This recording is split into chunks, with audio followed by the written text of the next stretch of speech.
Quero primeiramente deixar claro que os fatos a seguir realmente ocorreram. Não estou falando isso para assustar ou para parecer clichê. Tudo ocorreu em uma escola que estudei e que meus irmãos também estudaram. Minha mãe era professora da escola. Ela achou mais fácil colocar meus irmãos e eu para estudar no mesmo lugar onde trabalhava. O problema mesmo era quando ela tinha que ficar até tarde, corrigindo provas. Tínhamos que ficar rodando a escola até ela terminar. A dona e diretora do lugar não se importava. Não direi o nome do colégio. O máximo que precisam saber é que o mesmo está localizado em uma região bem afastada. Não sei ao certo quando os eventos paranormais tiveram início, colocarei apenas os mais famosos e aqueles que me lembro. Deixando claro também que os casos não estão em ordem, o segundo pode ter acontecido antes do primeiro, e assim vai. Estou apenas relatando os que vêm em minha memória. O primeiro caso que vou contar ocorreu na época de provas, quando os alunos iam apenas fazer as provas e, quando terminavam, poderiam ir para casa. Alguns alunos voltavam rapidamente para o lar, outros moravam longe e esperavam os pais virem buscar. Então, quando terminavam, ficavam conversando entre si ou andando pelo colégio. Uma das alunas foi até o segundo andar para pegar algo que esqueceu. Em questão de poucos minutos, um grito estridente ecoou. Uma das professoras que estava no segundo andar, corrigindo provas na sala, foi rapidamente ver o que estava acontecendo na sala de onde veio o grito. Segundo ela diz, a aluna estava encolhida, chorava desesperadamente, falando sobre uma mulher no canto da sala que a encarava sem parar. Mesmo conversando e tentando dizer à jovem aluna que tudo estava bem, a professora contou que não duvidava da garota, pelo fato de outros casos envolvendo aquela mulher já terem sido relatados. Dias depois, ficamos sabendo que a garota teve febre e que não queria mais voltar para a escola. Os pais não sabem o que ela viu, mas afirmam que aquilo realmente a traumatizou. O segundo caso é mais conhecido e, dessa vez, meu irmão também presenciou. Ocorreu no meio do ano. Os alunos de uma das salas do segundo andar estavam bagunçando enquanto a professora tentava acalmá-los, até que em um momento a porta da sala bateu. Aquilo era estranho. Não tinha janelas abertas e nenhuma corrente de ar poderia ter feito a porta bater. Um dos alunos tentou abri-la, mas ela simplesmente não abria. Outros alunos o seguiram e resolveram se abaixar para ver por debaixo da porta. O que eles viram foi algo bem estranho. Meu irmão jura até hoje que é verdade. Eram 2 pés, magros e pálidos, parados bem em frente. Os alunos se assustaram e a professora não acreditou no que os garotos falavam, até ela mesma se abaixar para ver. Meu irmão diz que naquele momento, pela primeira vez, viu a professora da sala perder a cabeça. Ela gritava mais que os alunos. Estava apavorada, disse ele. Por causa da confusão e da gritaria, os outros professores e alunos saíram da sala para ver o que estava acontecendo. Assim que começou a chegar pessoas, meu irmão diz que a porta finalmente abriu misteriosamente e que até hoje ninguém sabe o que diabos foi aquilo. Parecia que a coisa do outro lado estava segurando a porta, nos prendendo ali. Foi bizarro, concluiu. O terceiro caso é algo que minha mãe me falou. Segundo ela, coisas assim sempre ocorrem naquele andar e a tendência foi só piorar com o passar do tempo. Ela conta que isso ocorreu quando ela teve que ficar sozinha no colégio corrigindo provas. Aquilo já era normal para ela e contos de fantasmas não a assustavam mais. Eu já vi essa mulher várias vezes nas outras salas, às vezes no corredor. Eu apenas tentava ignorá-la. Quando se é mãe solteira e tem 3 filhos, um fantasma não parece grande coisa, me disse, dando uma pequena risada para logo voltar a ficar séria. Foi isso que ocorreu novamente naquele dia. Ela disse que precisava ir ao banheiro e, no caminho, viu o vulto daquela mulher passando do seu lado. Apenas ignorou como sempre fazia. Foi ao banheiro e voltou para sua sala, onde continuaria a corrigir suas provas. Ela conta que estava de olho na prova quando levantou a cabeça e lá estava. A mulher estava lá, onde ficavam as últimas fileiras de carteiras escolares. A entidade parecia encará-la, mas mamãe não sabia dizer ao certo, pois os cabelos cobriam uma boa parte do rosto daquela coisa. Pela primeira vez, senti um pouco de medo. Contou-me.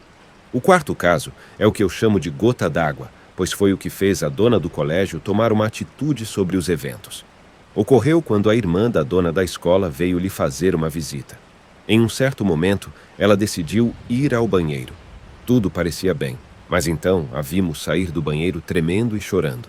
Perguntada sobre o que aconteceu, falou que quando estava de frente para o espelho, viu uma criatura pálida, bastante magra e com longos cabelos atrás dela. Vendo a gravidade da situação, a dona percebeu que teria que dar um jeito nisso. Em poucos dias, ela trouxe um padre para rezar em todas as salas, banheiros e outros lugares do colégio. Não sei exatamente se as ocorrências diminuíram, pois meus irmãos e eu já não estávamos estudando lá. Fiquei sabendo desse caso porque minha mãe contou. Ela ainda trabalha lá, mas não fala muito. O quinto caso aconteceu quando eu ainda estudava lá. Esse foi um dos que assustou todos. Na época eu devia ter uns 10 anos. O zelador da escola era um cara conhecido por todos, sempre brincando e soltando piadas. Os alunos adoravam ele. Um dia, uma das professoras chegou mais cedo e resolveu subir até o segundo andar para arrumar logo a sua sala. Chegando lá, encontrou-se com o zelador deitado no chão. Ela achou que era mais uma das brincadeiras dele e no começo até soltou algumas piadas também. Isso até tocar nele e perceber que não era uma brincadeira. O zelador estava morto. O engraçado é que ele morreu na mesma sala onde, tempos depois, a garota do primeiro caso disse ter visto a tal mulher.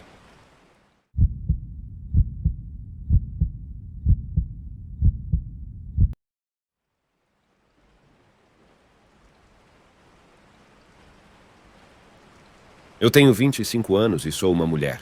Moro com meu namorado de 26 anos em nosso apartamento há cerca de 10 meses.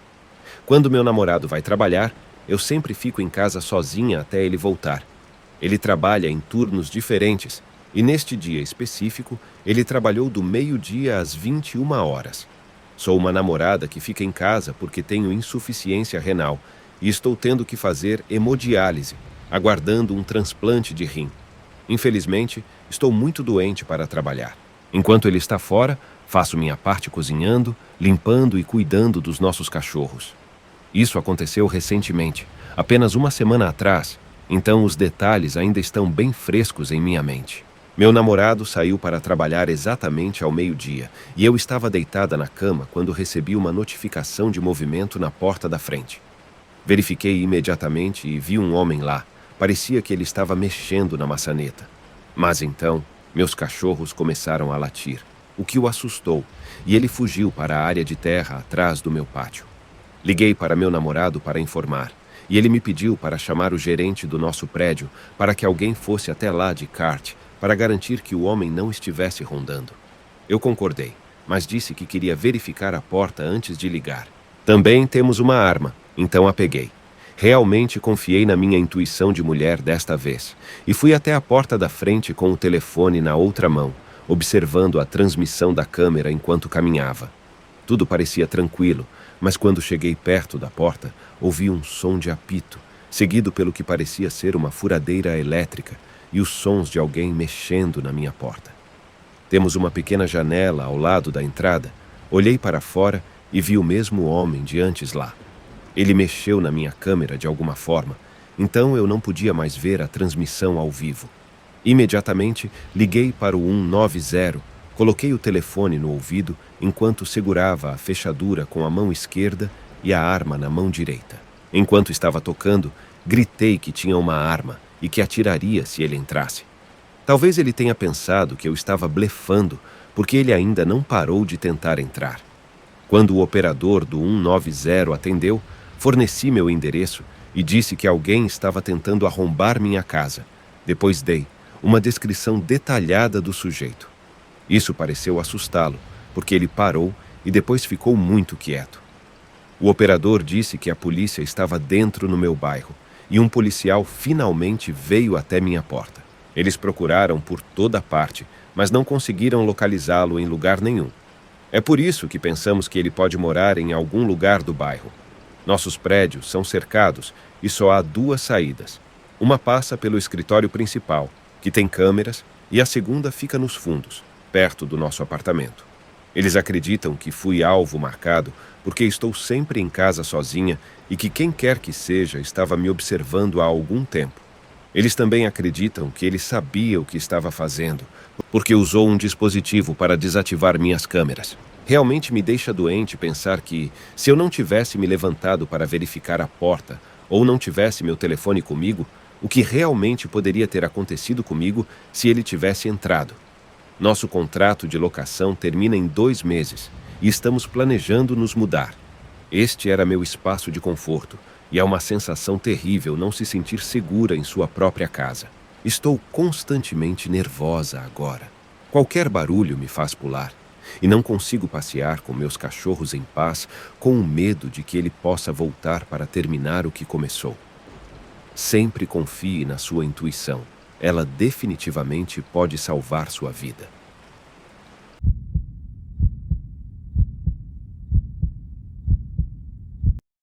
Meu nome é Tiago. Sou taxista há mais de 15 anos na cidade de São Paulo. Durante todo esse tempo, vivi diversas histórias interessantes e engraçadas em meu trabalho, mas a história que vou compartilhar agora é, sem dúvida, a mais assustadora de todas. Essa experiência ainda me assombra, e mesmo que seja difícil revivê-la, sinto que é importante compartilhar o que aconteceu para alertar outros taxistas sobre os perigos que podem surgir durante o trabalho noturno. Era uma noite de sexta-feira, a cidade estava movimentada, e eu estava ansioso para iniciar meu turno de trabalho por volta das 20 horas.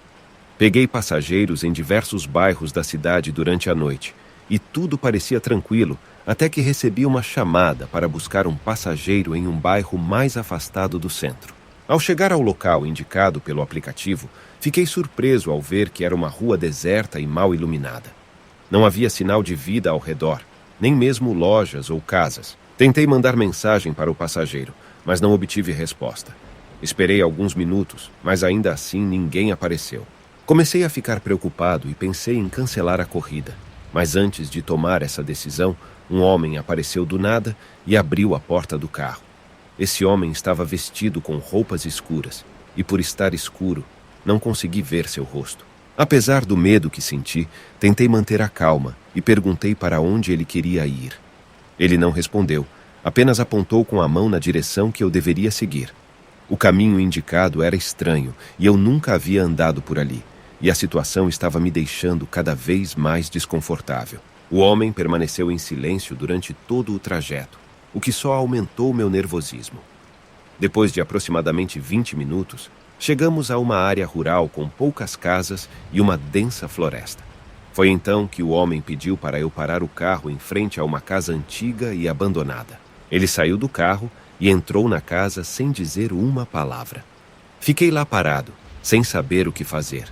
Minha intuição dizia para eu ir embora imediatamente, mas algo parecia me impedir de dar partida no carro.